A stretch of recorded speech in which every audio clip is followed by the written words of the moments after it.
¿Notas que tu capacidad adquisitiva no está aumentando? Pues tu percepción no es incorrecta y la culpa en España es fundamentalmente de nuestros políticos. Veámoslo. Los políticos se lucran con la inflación, primero cuando la generan y nos empobrecen y después cuando nos cobran impuestos sobre la inflación que ellos han generado. Justamente en el vídeo de ayer estudiamos que Donald Trump está preparando una razonable reforma tributaria para dejar de gravar las ganancias únicamente nominales sobre los activos. Pero en España, desde luego, no parece haber ninguna intención de dejar de cobrar impuestos sobre la inflación que los propios políticos están generando. Y no solo con respecto a las ganancias del capital no deflactadas por la inflación, sino también con respecto a nuestros salarios. Probablemente muchos de vosotros tengáis la percepción de que la capacidad adquisitiva de los trabajadores españoles no aumenta, o que en el mejor de los casos crece muy poquito a poco. Y esto en parte es así porque la productividad por trabajador en España lleva mucho tiempo estancada.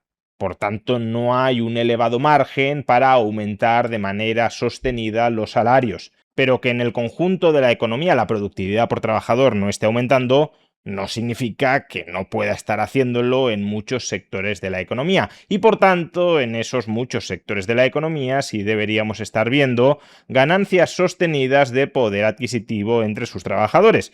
Pero en muchos casos ni siquiera ocurre esto. Y no ocurre no porque los salarios en esos sectores no estén creciendo, sino porque el gobierno, a través de la inflación y a través de los impuestos que cobra sobre la inflación, está devorando toda la subida salarial. Fijaos en esta infografía que procede de unos recientes datos de la OCDE. En ella observamos, por un lado, cuál ha sido la variación nominal de los salarios en los distintos países de la OCDE durante el año 2025. Por ejemplo, en Turquía nominalmente los salarios aumentaron un 39,8%, en Reino Unido un 6,4%, en Alemania un 5%, en Estados Unidos un 4% y en España un 3,8%. Por tanto, claro, aparentemente los salarios sí están subiendo en España. Si bien, como ya he indicado, estos son variaciones nominales, y la variación nominal no tiene por qué reflejar la variación del poder adquisitivo de ese salario. Dicho de otra manera, que cobremos más euros no significa que tengamos mayor capacidad de compra con esos euros. Por eso es importante corregir esa variación nominal de los salarios en función de la inflación acumulada durante ese periodo, porque si los precios suben más que los salarios nominales, en realidad te han bajado el salario real. Y eso es lo que hace a continuación la OCDE en esta infografía. Fijaos, los salarios sí subieron en Turquía un 39,8% en el año 2025, pero es que la inflación acumulada durante ese periodo fue del 34,5%. Por tanto, el incremento del salario real no es que fuera bajo, pero desde luego está muy alejado de ese casi 40% de subida salarial nominal. El salario real subió un 4%, resultado de quitar la inflación a la subida del salario nominal. En el caso de España, la inflación durante el año 2025 fue del 2,6% y por tanto la subida nominal del 3,8% se redujo a un incremento de los salarios reales de apenas el 1,2%. Que sí, que en ese caso los salarios reales han aumentado menos de lo que aparentaban los salarios nominales, pero aún así se han incrementado. No es mucho, un 1,2%, pero algo es algo. Y aún así mucha gente tiene la percepción de que el poder adquisitivo de su salario no ha crecido durante el año 2025. ¿Y eso por qué es así? Pues porque falta el segundo robo que perpetúa el Estado a lomos de la inflación, que es, como decía, cobrar impuestos sobre esa inflación.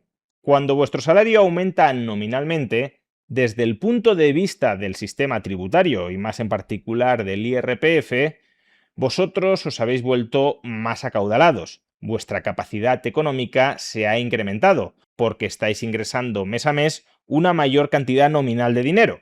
Y el IRPF es un impuesto progresivo. Es decir, cuanto más ganas nominalmente, más impuestos pagas.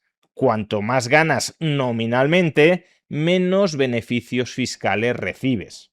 Y esto supone que los incrementos nominales de los salarios te van colocando más arriba en la escala del IRPF, no porque tu poder adquisitivo se esté incrementando, sino porque la consideración que hace el sistema tributario de tu salario es que te has vuelto más rico. Por eso, las subidas de los salarios nominales que no vayan acompañadas de una deflactación de los tramos y de los beneficios fiscales del IRPF suponen un aumento de los impuestos reales efectivamente pagados por los trabajadores. Como según el IRPF eres más rico, vas a pagar un mayor porcentaje de tu salario en impuestos, no una mayor cantidad nominal de tu salario, un mayor porcentaje, una mayor cantidad relativa de tu salario.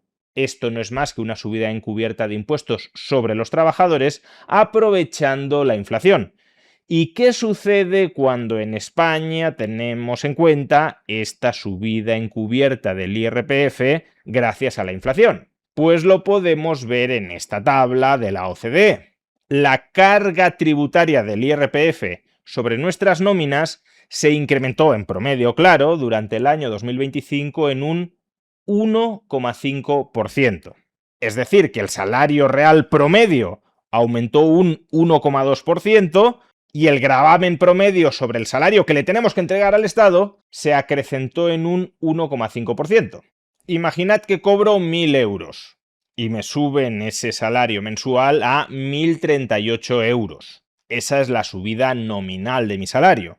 Pero como los precios se han encarecido un 2,6%, en realidad es como si me hubiesen subido el salario a 1.012 euros manteniéndose los precios constantes. Si todo terminara aquí, diríamos que mi poder adquisitivo ha aumentado un 1,2%. Pero luego llega Hacienda con la subida del IRPF y me dice que he de pagar 15 euros más que el año anterior. De tal manera que mi salario después de la subida del IRPF se ha reducido a 997 euros con los precios estables. Mi poder adquisitivo mensual es, por tanto, 3 euros inferior al del año pasado. Por tanto, todo el poder adquisitivo, en realidad más que todo el poder adquisitivo, que ganaron en promedio los trabajadores españoles durante el año 2025, ha sido fagocitado por Hacienda. La subida encubierta del IRPF por no deflactar la inflación ha sido mayor que la revalorización real de los salarios. Así que si percibís que vuestro poder adquisitivo no aumenta, probablemente se deba, por un lado, a la inflación y, por otro, a no deflactar el IRPF por la inflación. Los políticos os roban doblemente. Y cuando digo los políticos no me estoy refiriendo únicamente a Pedro Sánchez, me estoy refiriendo también a los políticos que manejan desde Bruselas el valor del euro y me estoy refiriendo también a los políticos autonómicos del Partido Popular que se niegan a deflactar su parte del IRPF en función de la inflación. Porque sí, a veces es muy sencillo focalizar todas las culpas en Pedro Sánchez. Y en esto también es culpable, porque desde que gobierna no ha deflactado ni una sola vez ninguno de los elementos de su parte del IRPF.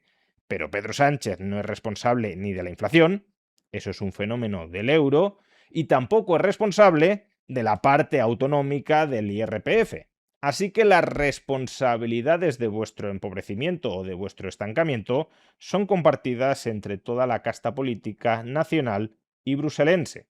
Y por eso únicamente reemplazar a Pedro Sánchez al frente de la Moncloa probablemente no sea la clave para salir de ese estancamiento salarial persistente. Porque el PP, en sus autonomías, aplica exactamente la misma política fiscal que Pedro Sánchez en la Moncloa. Y ni PP ni PSOE controlan la política fiscal y monetaria del conjunto de la Unión Europea, que es la que determina la inflación. Así que sí, los políticos te están robando, pero no solo Pedro Sánchez, todos los políticos.